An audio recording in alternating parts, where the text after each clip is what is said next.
Coming up today, Britain says it's increasingly likely the Russian airliner which crashed in Egypt was brought down by a bomb. More European nations advise against travelling to the resort town of Sharm el-Sheikh. As the controversy over state-issued history textbooks continues to bubble, President Park Geun-hye says a clear sense of history will play an essential role in the reunification of the Koreas. First, the government says the level of liberalization in the recently agreed Trans-Pacific Partnership is very similar to the South Korea-U.S. free trade deal. Stay tuned for these stories and more.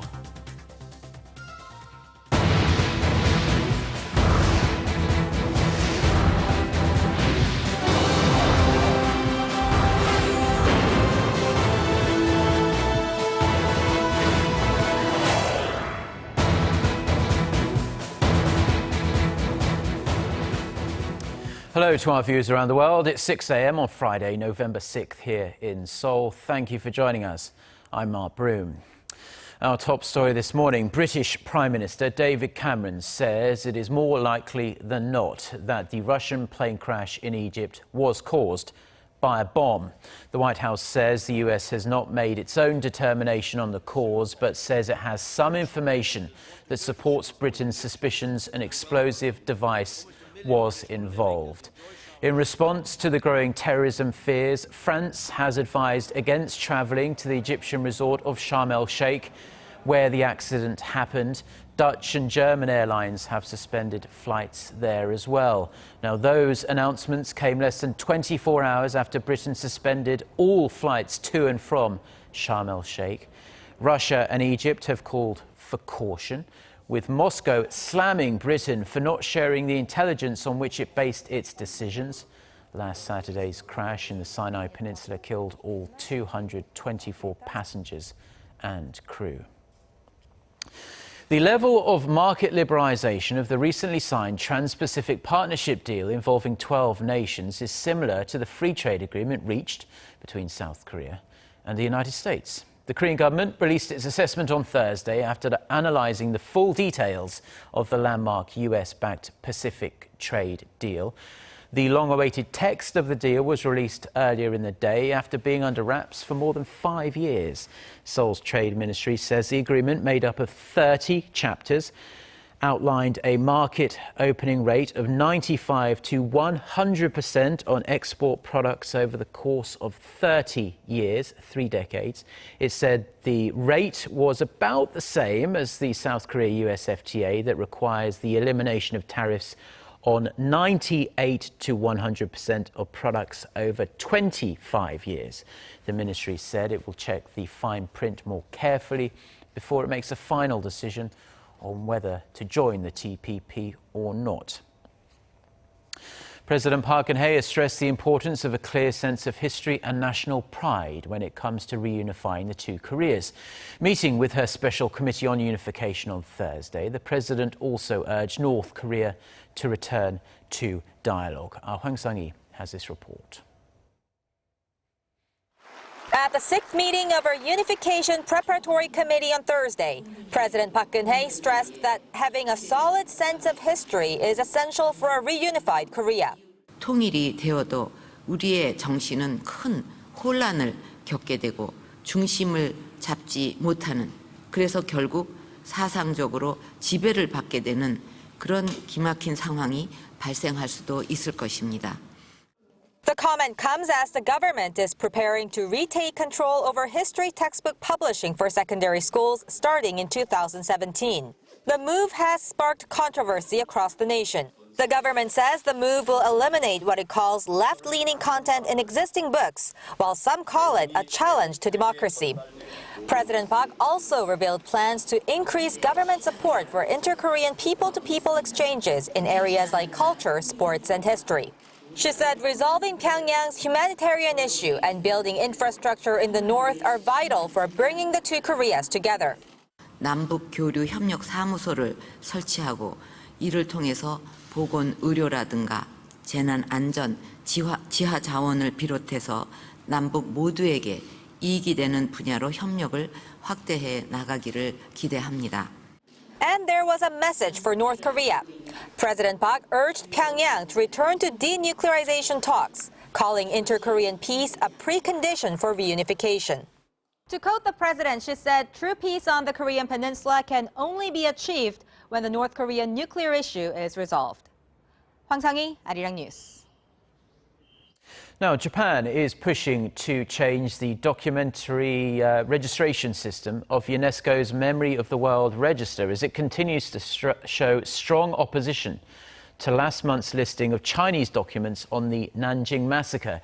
According to Tokyo-based Kyodo News, Japanese Culture Minister Hiroshi Hase said at a meeting in Paris on Thursday that the UN heritage body needed to promote discussions to improve governance and transparency of the Memory of the World program registration. However, he did not comment regarding Japan's earlier threats to withdraw its funding for the UN body. The Nanjing documents relate to Japan's invasion of the southeastern Chinese city in late 1937. The two countries have conflicting views on the number of Chinese civilians and soldiers killed by the Japanese military. And Korea is calling on Japan to stick to its recent agreement on resolving the issue of the country's wartime sexual enslavement of Korean women. Since their historic bilateral summit this week, Japanese Prime Minister Shinzo Abe has been making remarks that seem to go against the spirit of those talks. Song Ji-son has this report. It's hard to say what Abe is really thinking about with regard to this sensitive issue, as his words have kept changing since he returned to Japan on Monday. Now, Seoul is urging Tokyo to show its sincerity in following through with the agreements they reached in their summit talks. The wartime sexual slavery issue is not only the core issue for Korea-Japan relations, it's a matter of women's rights. There are only 47 survivors left, with an average age of 89, and no one can argue that the matter needs to be handled with some urgency. We hope Tokyo acts with sincerity, as agreed in the summit talks. That way, it will be beneficial for Japan's future. The presidential office of Cheong Wa-dae has also called on Tokyo to comply with the agreements reached at the summit on Monday. Japanese media outlets have reported that Abe has backtracked on his pledge at the summit to try to resolve the issue at the earliest possible date through another round of high-level talks on the matter. He reportedly told Liberal Democratic Party leaders Hadakazu Tanigaki that the two countries have different perspectives on how to approach the issue, and reaching an agreement will only get harder if they set a deadline for its resolution. But Abe was later quoted as saying that Tokyo will also try to meet President Park's request to speed things up to make some progress this year, which marks the 50th anniversary of the two countries normalizing diplomatic relations. While Seoul's foreign ministry says the date for the next round of high-level talks hasn't been set yet, both Korean and Japanese media have reported the talks could be held as early as this month. If that happens, it will take place here in Seoul, as the last two were held in Tokyo. Song Ji-son, Arirang News. Now, Korea is known around the world for its medical expertise and technology, offering world-class treatment, especially for certain types of cancer. But the level of treatment for a range of other ailments leaves a lot to be desired, as our Hwang Ji-hye reports. The survival rates for cervical and colorectal cancers in Korea are the highest among OECD member nations. According to the OECD's healthcare quality indicators, the 5-year relative survival rate for cervical cancer stands at around 77%, while that for colorectal cancer is at slightly over 70%.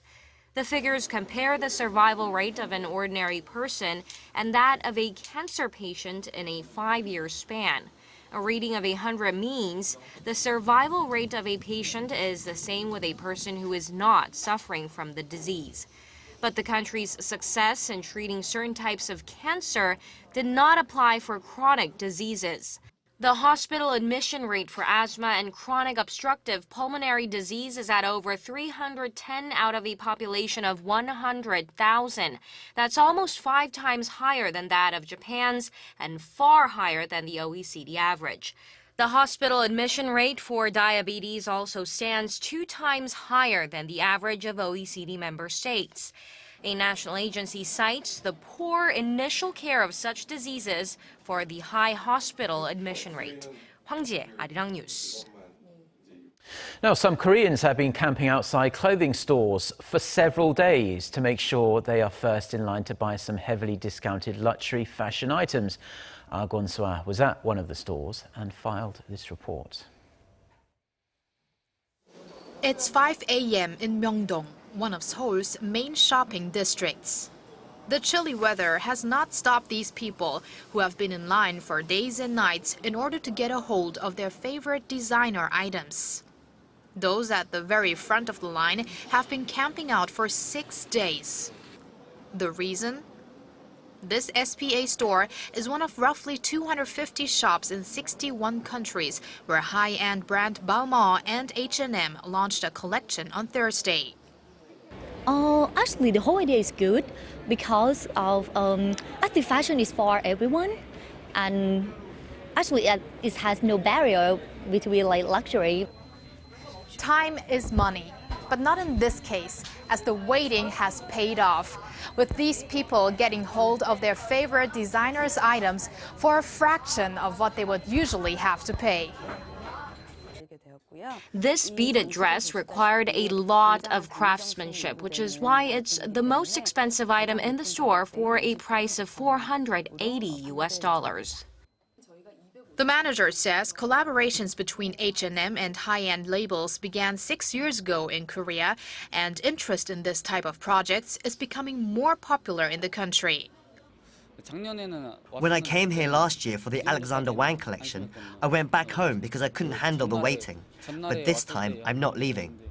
The 21-year-old student added he thought it would be a tough fight.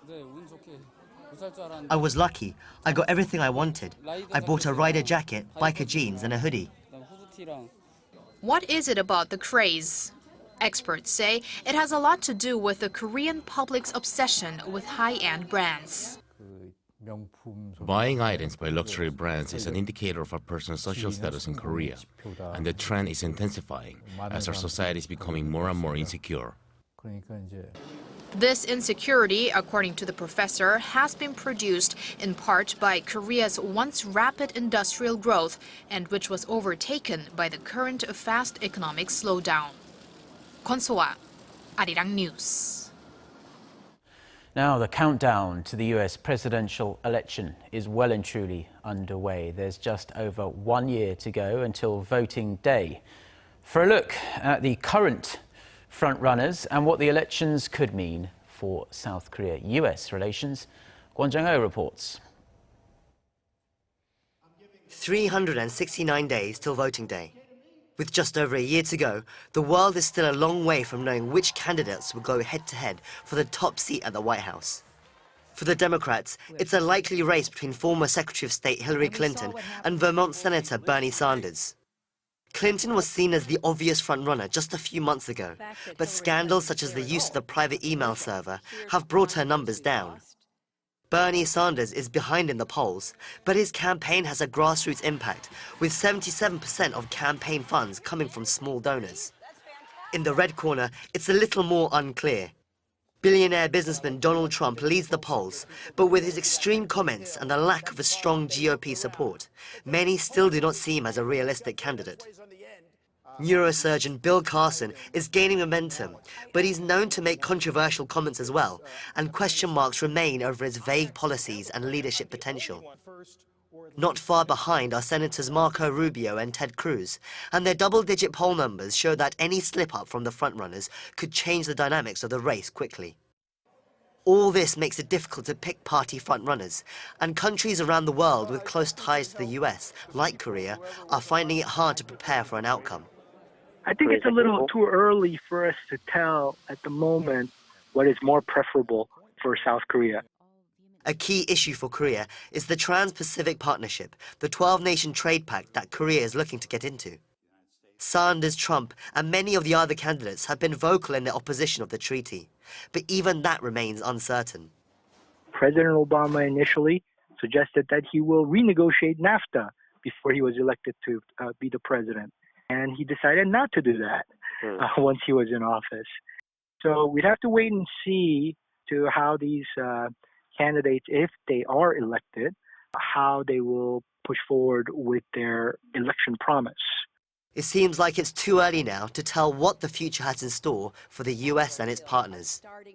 Kwon Jang-ho, Arirang News.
Well, that's all we have for now. I'm Mark Broome. Have a great Friday, and thank you as always for tuning in.